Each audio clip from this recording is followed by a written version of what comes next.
और दुआ करो। जो लोग दुआ की फजीलत को समझ लेते हैं, फजीलत मुआब भी वही कहलाते हैं।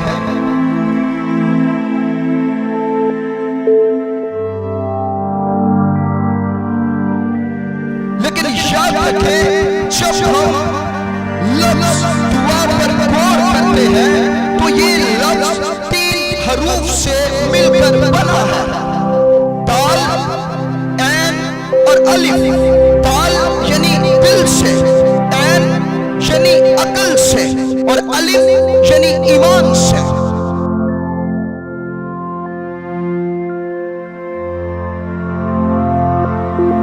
यीशु को पुकारने की जरूरत है, उससे दुआ करने की जरूरत है, उसके साथ राबते में रहने की जरूरत है।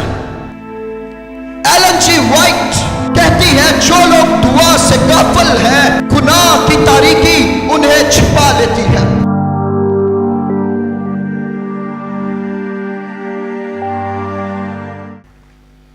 मसीह यीशु के बाबरकत, जलाली और पवित्र नाम में मैं आप सबों की आज शब्द सलामती चाहता हूं। आए मेरे साथ एक हवाला देखें। मुकद्दस मत्ती की मार्फत लिखी जाने वाली अंजील, उसका 26वां बाब और उसकी 41वीं आयत। कलामे मुकद्दस के अंदर यूं मरकूम है, जागो और दुआ करो ताकि आजमाइश में ना पड़ो। रूह तो मुस्तइद है मगर जिस्म कमजोर है। कलामे मुकद्दस का पढ़ा जाना, सुना जाना हम सबों के लिए बाइस बरकत साबित हो। आज जो हमारा मौजू है वो है दुआ की फजीलत। हमारा अनवान क्या है? हमारा अनवान क्या है? याद रखें, जो लोग दुआ की फजीलत को समझ लेते हैं, फजीलत की पगड़ी भी उनके सर पे ही रखी जाती है। जो लोग दुआ की फजीलत को समझ लेते हैं, फजीलत मुआब भी वही कहलाते हैं। दुआ की फजीलत समझने से ही कोई अच्छा दुआ को बन सकता है। याद रखें, दुआ के जरिए आप मुश्किलात, परेशानियों, दुखों और मुसाइब का सामना कर सकते हैं। दुआ के अंदर पावर है, दुआ के अंदर कुव्वत है। आजकल के लोग सिर्फ दुआ जुबान से करते हैं, लेकिन याद रखें, जब हम लफ्ज़ दुआ पर गौर करते हैं तो ये लफ्ज़ 3 हरूफ से मिलकर बना है। दाल, ऐन और अलिफ। दाल यानी दिल से, ऐन यानी अकल से और अलिफ यानी ईमान से। दुआ जब भी की जाए, दिल से की जाए, अकल से की जाए और ईमान से की जाए। जब लोग दुआ सिर्फ जुबान से करते हैं तो मुस्बत नताइज नजर नहीं आते, जिंदगियों के अंदर तब्दीली नहीं आती, खानदानों के अंदर बेदारी नहीं आती, मुल्क के अंदर, शहर के अंदर बेदारी नहीं आती। वजह क्या है? सबब क्या है कि लोग सिर्फ जुबान से दुआ करते हैं। अगर आप अपनी जिंदगियों में दुआ के मुस्बत नताइज देखना चाहते हैं तो दिल से, अकल से और ईमान के साथ दुआ करना शुरू करें। याद रखें, एलन जी वाइट खुदा की बंदी है, कहती है कि खुदा के सामने दिल खोलना जैसे हम दोस्त के सामने खोलते हैं, ये दुआ है। माहिरीन इल्म मार्फत का कहना है मसीहियत की बुनियाद दुआ है। बाइबल मुकद्दस दुआ को इबादत कहती है और कलामे मुकद्दस के अंदर लिखा है पहले तो उसकी इबादत कर, तब वो तेरी रोटी और पानी पर बरकत देगा और तेरे बीच में से बीमारी को दूर कर देगा। खानदानों के अंदर मुश्किलात क्यों हैं? खानदानों के अंदर परेशानियां क्यों हैं? वजह यह है, सबब यह है कि घरानों के अंदर दुआएं नहीं होती। खुदा के साथ जो राबता होना चाहिए वो राबता नहीं है, इसलिए आज घराने डिफिकल्टीज का, क्राइसिस का सामना कर रहे हैं। अगर एक शख्स अपने भाइयों से 1 मील दूर रहता है, अगर वो किसी मुश्किल में फंस जाए और वो अपने भाइयों को बुलाए कि मेरी मदद के लिए आए, याद रखें कि उसके भाई जो 1 मील की दूरी पर रहते हैं वो उसकी मदद के लिए नहीं आएंगे, क्योंकि उन तक उसकी आवाज नहीं पहुंच रही। 9 करोड़ 30 लाख मील की दूरी पर है और हमारे यीशु का तख्त इससे भी बुलंद है। याद रखें कि हो सकता है कि आपका भाई आपको मुश्किल से निकालने के लिए ना आए, लेकिन आप अपने यीशु को जब मर्जी बियाबानों में पुकारेंगे, यीशु वहां पर भी आ जाएगा। समंदर में पुकारेंगे, वहां भी आ जाएगा। और अगर आप अपने यीशु को आग की भट्टी के अंदर पुकारेंगे, यीशु वहां पर भी आपको बचाने के लिए आ जाएगा। यीशु को पुकारने की जरूरत है, उससे दुआ करने की जरूरत है, उसके साथ राबते में रहने की जरूरत है। एलन जी वाइट कहती है जो लोग दुआ से गाफिल हैं, गुनाह की तारीकी उन्हें छिपा लेती है।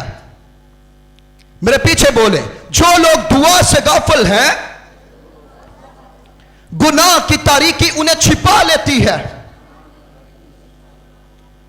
बाबा आदम और अम्मा हव्वा दोनों खुदा के साथ राबते में थे, खुदा के साथ वो गुफ्तगू किया करते थे, खुदा के साथ वो बातचीत किया करते थे। लेकिन थोड़ी देर के लिए, थोड़े वक्फे के लिए गुफ्तगू में थोड़ा सा वक्फा आया, बातचीत में थोड़ा सा वक्फा आया, थोड़ी सी जुदाई हुई और उसी जुदाई का इब्लीस ने भरपूर फायदा उठाया। उसी वक्फे का इब्लीस ने भरपूर फायदा उठाया और आदम और हवा दोनों को इब्लीस, याद रखें, जिंदगी से मौत की तरफ ले आया, खुशी से गम की तरफ ले आया, सदाकत से झूठ की तरफ ले आया। अगर आप चाहते हैं कि आप जिंदगी से मौत की तरफ ना जाएं, अगर आप चाहते हैं कि आप सदाकत से झूठ की तरफ ना जाएं, तो आज से ही अपना राबता खुदा के साथ मजबूत बना लें, खुदा के साथ गुफ्तगू किया करें, खुदा के साथ बातचीत किया करें। कितने लोगों का ईमान है कि इब्लीस हमारे पांव के नीचे है? कितने लोग कहते हैं? सब कहते हैं। लेकिन मेरे अजीजों, अगर शैतान, इब्लीस सबके पांव के नीचे है, तो खानदानों के अंदर मुश्किलात क्यों है? अगर इब्लीस पांव के नीचे है तो खानदानों के अंदर अफलास आवारा क्यों फिरता है? अगर शैतान पांव के नीचे है तो खानदानों के अंदर लड़ाई झगड़े क्यों हैं? लालच क्यों है? हसद क्यों है? बदअकीदगी, बदनजरी, बदअमली क्यों है? याद रखें कि शैतान सबके पांव के नीचे नहीं है। सब लोग ये कहते हैं कि पादरी साहब इबलीस तो साडे पैर दे थल्ले है। छोटे छोटे बच्चों से भी पूछे तो वो भी कहेंगे कि इबलीस हमारे पांव के नीचे है। लेकिन अपने दुश्मन को कमजोर मत समझे, ये मैं आपको डरा नहीं रहा। इबलीस सबके पांव के नीचे नहीं है। इबलीस सिर्फ उनके पांव के नीचे है जिनकी जुबान पर हर वक्त यीशु का नाम रहता है। जे तू हर वेले यीशु यीशु कहता रवेगा, पैरा थल्ले तेरे आपे इबलीस रवेगा। अगर आप चाहते हैं कि शैतान आपके पांव के नीचे आ जाए तो दुआ करें, अपनी जुबान पर यीशु का नाम रखें। दुआ में सुस्ती तमाम गुनाहों की जड़ है। दुआ में सुस्ती तमाम गुनाहों की जड़ है। अब इस सुस्ती की मुख्तलिफ सूरतें हैं। दुआ ना करना सुस्ती है। दुआ में बैठना, 5 मिनट दुआ की, 6 मिनट दुआ की, 10 मिनट दुआ की, दुआ से फौरन उठ गए, यह भी सुस्ती है। बिला नागा दुआ ना करना यह भी सुस्ती है। इन सुस्तियों को छोड़ने की जरूरत है। अगर आप खानदानों के अंदर रिवाइवल देखना चाहते हैं, खानदानों के अंदर बेदारी देखना चाहते हैं, तो इन सुस्तियों में से निकलने की जरूरत है।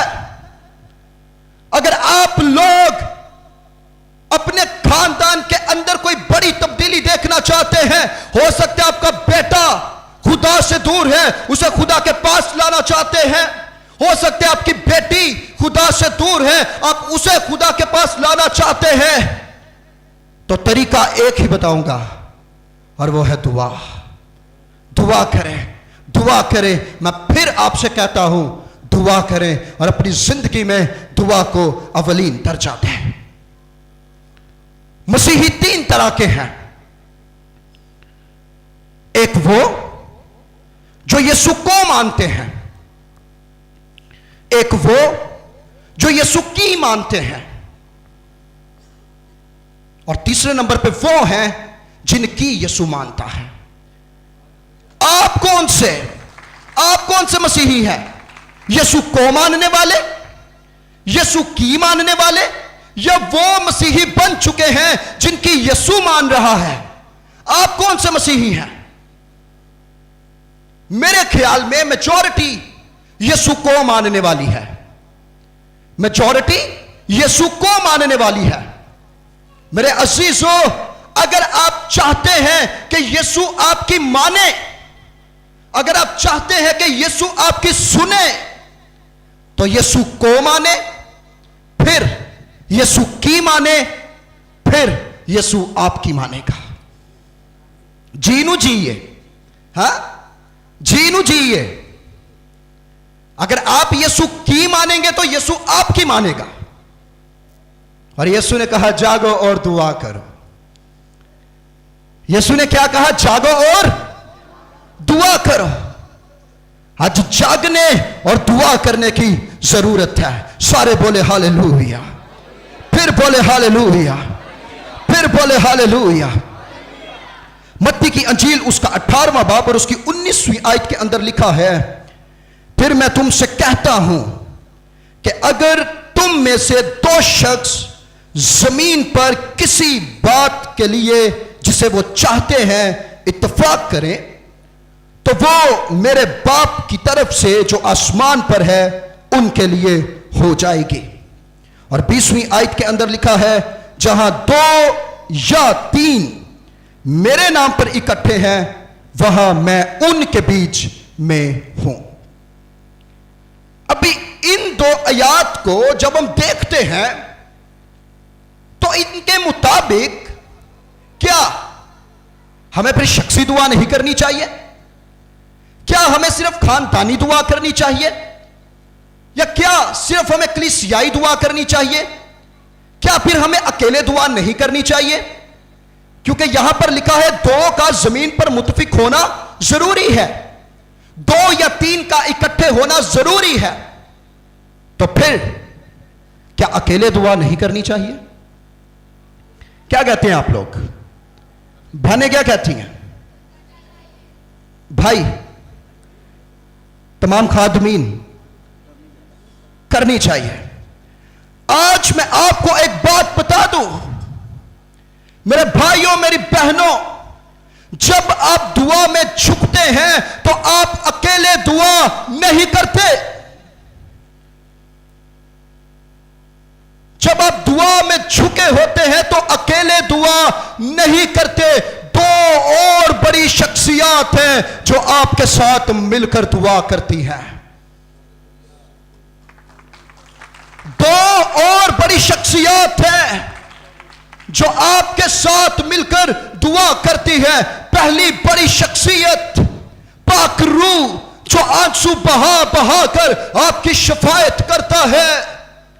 और हमारा यीशु, हमारा बादशाह, हमारा खुदाबंद भी आसमान पर हमारी सिफारिश, हमारी शफायत करने के लिए आसमान पर हमेशा जिंदा है। तो फिर यह मत तसव्वुर करें कि अकेले की दुआ नहीं सुनी जाती। शख्सी दुआ करना शुरू करें अगर आप अपनी जिंदगी के अंदर बड़ी तब्दीली देखना चाहते हैं। दुआ की 3 इकसाम है। पहली है शख्सी दुआ, दूसरी है कलीसियाई दुआ, और तीसरी है खानदानी दुआ। एक ईमानदार, एक रूह से मामूर मसीही बनने के लिए जरूरी है कि आप इन तीनों दुआओं को तरजीह दें। शख्सी दुआ भी करें, कलीसियाई दुआ भी करें, और खानदानी दुआ भी करें। शख्सी दुआ की एक बड़ी खूबसूरत मिसाल मैं आपके सामने रखना चाहता हूं। डॉक्टर डेविड यंगेचू का नाम किस किसने सुना है? कोरिया में यह सबसे बड़े गिरजाघर के पासबान है। शमाली कोरिया और जनूबी कोरिया की जंग से कबल डॉक्टर डेविड योंगेचू की सास ने अपने दिल में बोझ रखा और खुदा ने उसके साथ कलाम किया। खुदा ने उससे कहा कि तू शमाली कोरिया और जनूबी कोरिया के दरमियान जो बॉर्डर है, तू वहां पर जा और एक दिन में 6 घंटे दुआ कर। एक दिन में कितने घंटे? अज दियां भैणां को 5 मिनट दुआ नहीं हुंदी, 10 मिनट दुआ नहीं हुंदी। और आजकल की खवातीन थोड़ी डरपोक है, चिकन हार्टेड है, फेंट हार्टेड है, उनके अंदर खौफ है। गौर करें जरा उस खातून की जिंदगी पर। जब उन्होंने खुदा की आवाज को सुना तो वो तन्हा अकेली वहां पर जाने के लिए राजी हो गई और 1 महीने तक, कितनी देर तक? 1 महीने तक उसने एक दिन में 6 घंटे दुआ की। वो खुदा के साथ बातचीत किया करती थी। फिर खुदा ने उससे कलाम किया। फिर खुदा ने उससे कहा कि जा, तेरी अकेली की दुआ की वजह से शमाली कोरिया जनूबी कोरिया के ऊपर हमला नहीं करेगा।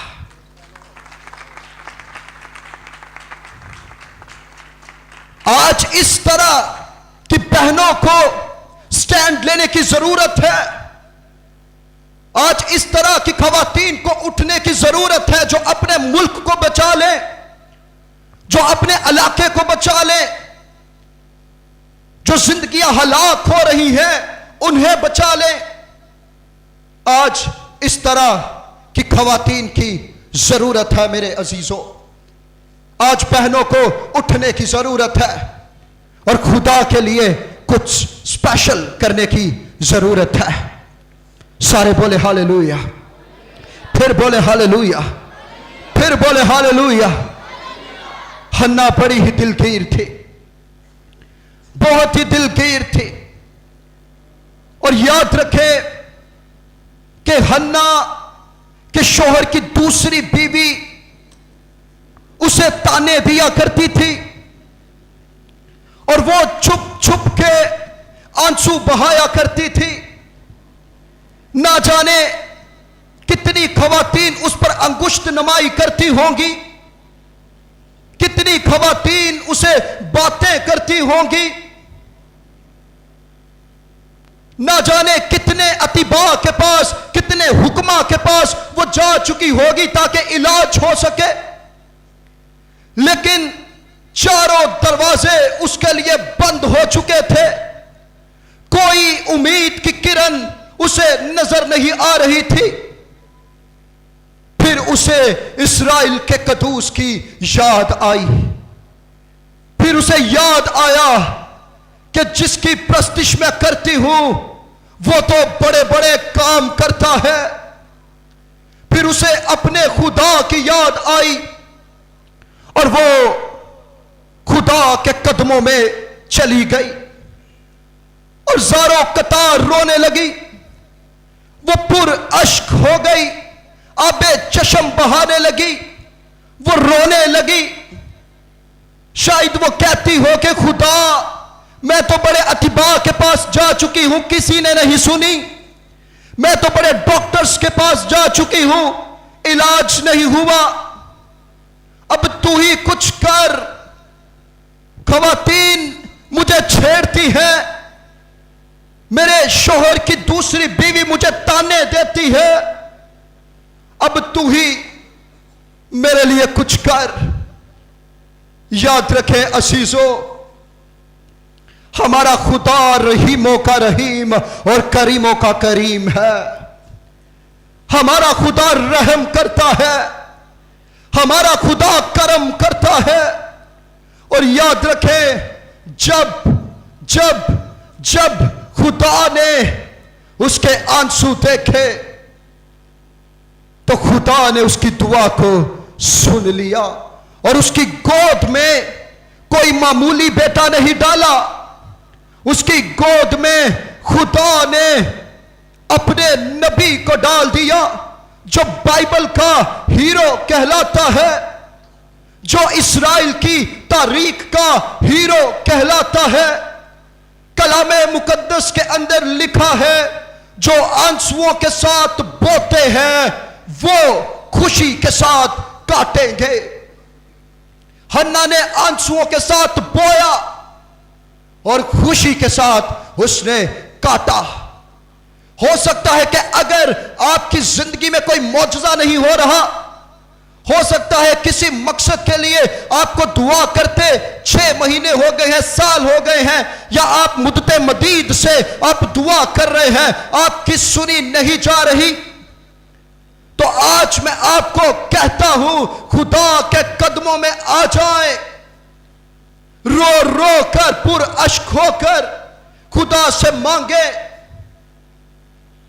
कलाम मुकद्दस के अंदर लिखा है, मत्ती की अंजील उसके 7वें बाब की 7वीं आयत में, मांगो तो दिया जाएगा, ढूंढो तो पाओगे, दरवाजा खटखटाओ तो तुम्हारे वास्ते खोला जाएगा।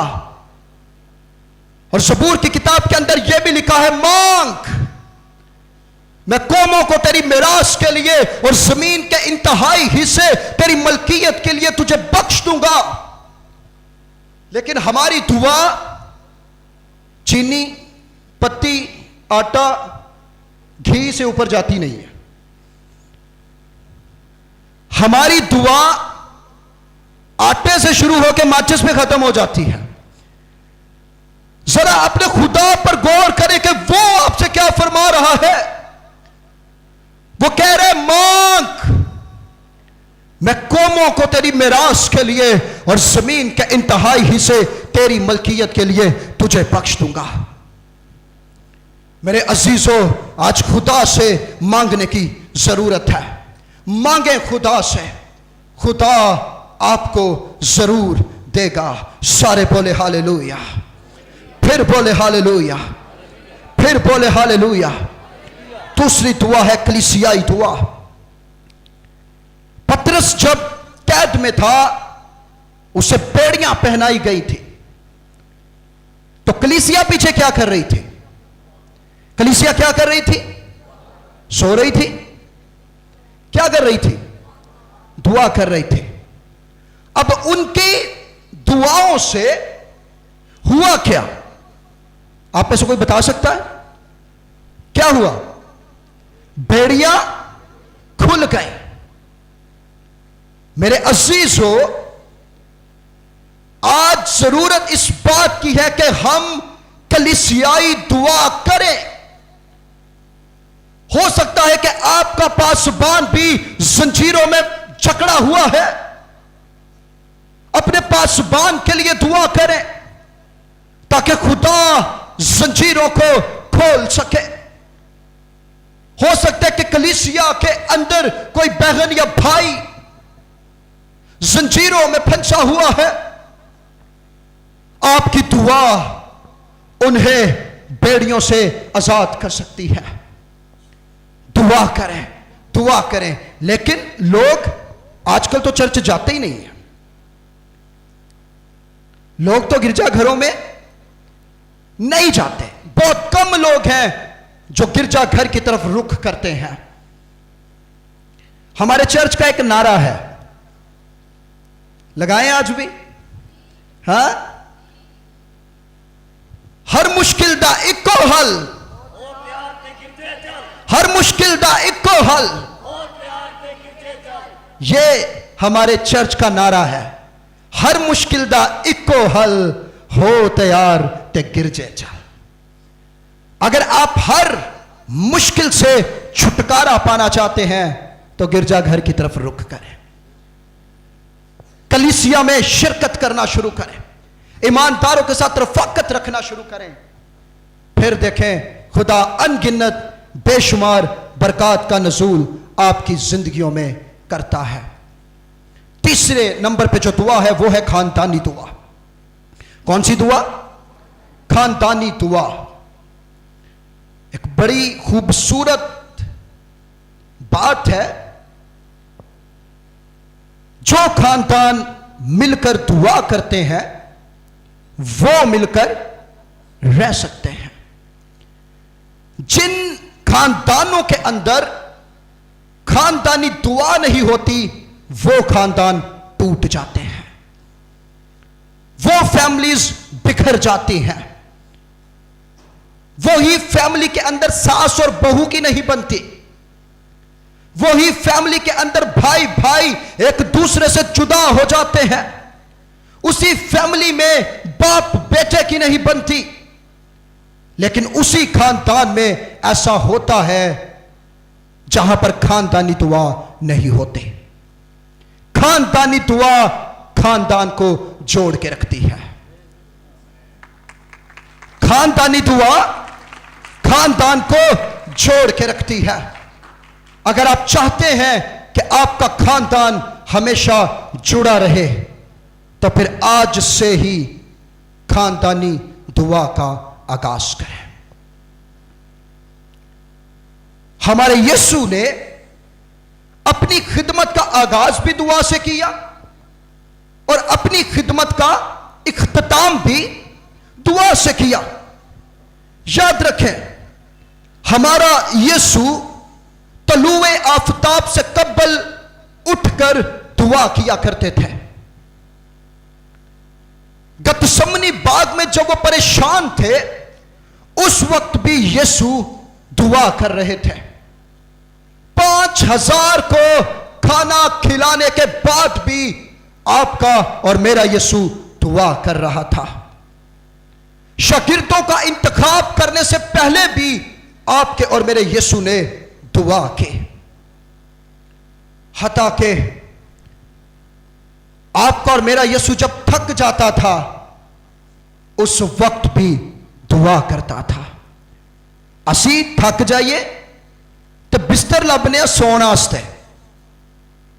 हमारा यीशु जब थक जाता था, प्रेज द लॉर्ड, हमारा यीशु जब थक जाता था तो वह बिस्तर नहीं ढूंढता था, मैं आराम कर सकूं। हमारा यीशु जगह ढूंढता था जहां पर वो बैठ के अपने बाप के साथ गुफ्तगू कर सके, दुआ कर सके। हमारे यीशु की थकावट भी दुआ से ही उतरती थी। हमारी थकावट उतरती है सो के,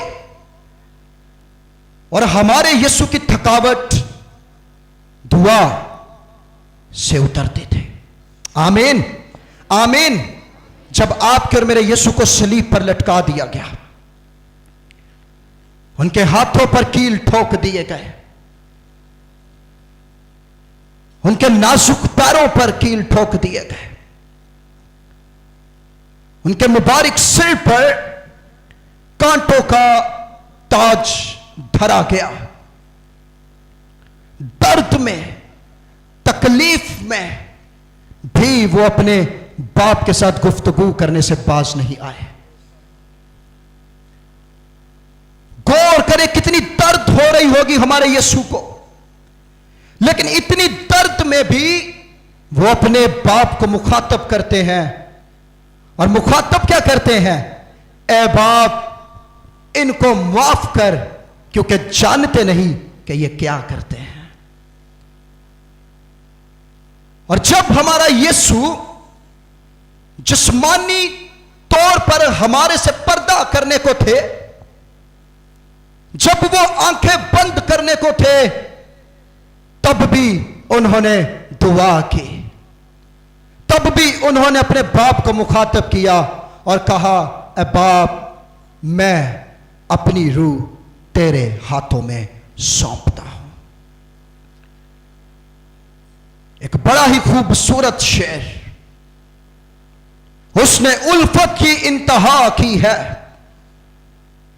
उसने उल्फत की इंतहा की है, बेवफाओं से भी वफा की है। ऐसा मर्दे दुआ नहीं देखा जिसने सूली पर भी दुआ की है। मेरे अजीजों, आज जरूरत इस बात की है कि हम अपनी जिंदगी को दुआया जिंदगी बनाएं। अगर आप अपने खानदानों के अंदर तब्दीली देखना चाहते हैं, अगर आप यूहन्ना बात के अंदर तब्दीली देखना चाहते हैं, अगर आप मुल्क पाकिस्तान के अंदर तब्दीली देखना चाहते हैं, तो आज से ही शख्सी दुआ, खानदानी दुआ और कलीसियाई दुआ को तरजीह दें। आपकी जिंदगियों में खुदा अनगिनत बेशुमार लातदाद बरकत का नज़ूल करेगा। आए अपनी आंखों को बंद कीजिए। Praise the lord, hallelujah.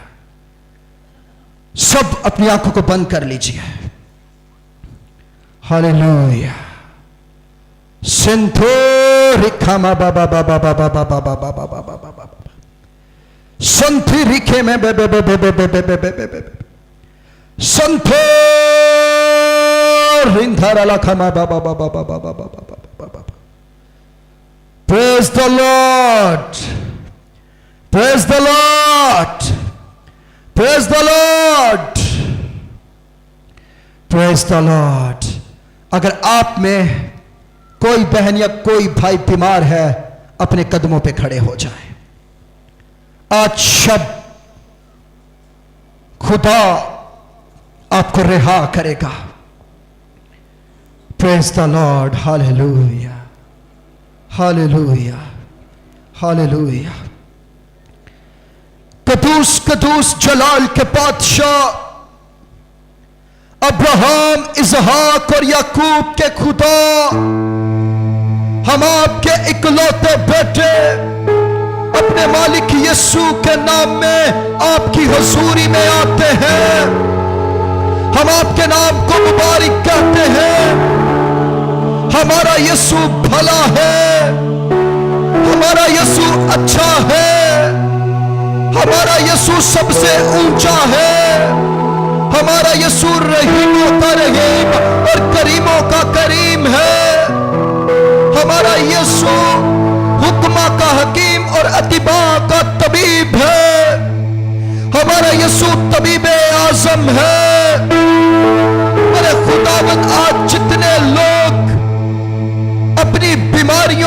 ऐसा परेशान है, आज सब हर तरह की बीमारी का जोर यीशु के नाम में टूट जाए।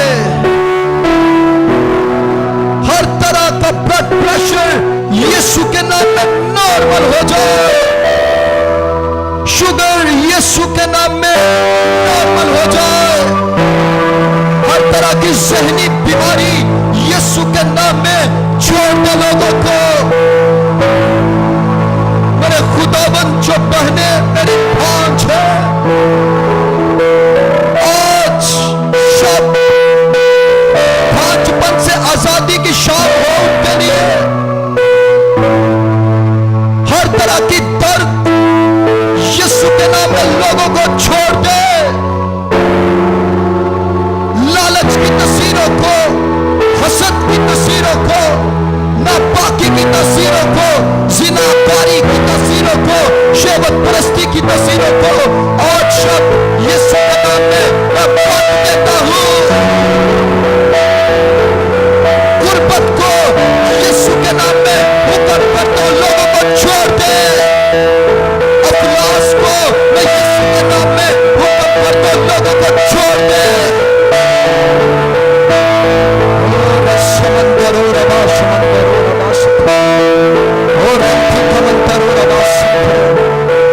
खुदावंद वो सारी बीमारियां जो मोहलक है,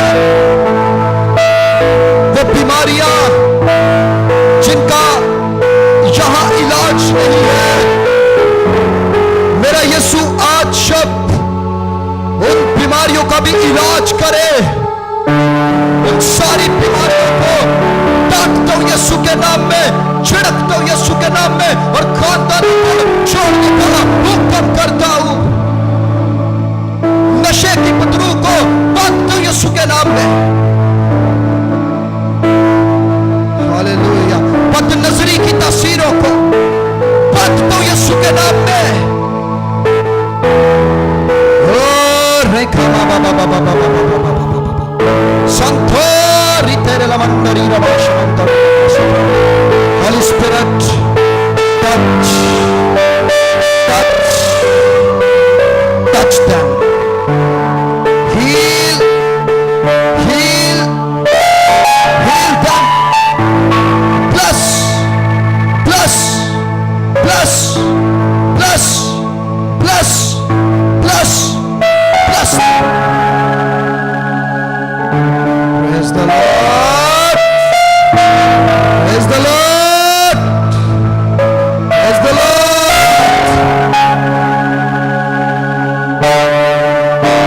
Hallelujah. मसीह यीशु के नाम में ये दुआ मांगते और पाते हैं। आमीन। आए सब तशरीफ रखें। खुदावंद आप सबको बरकत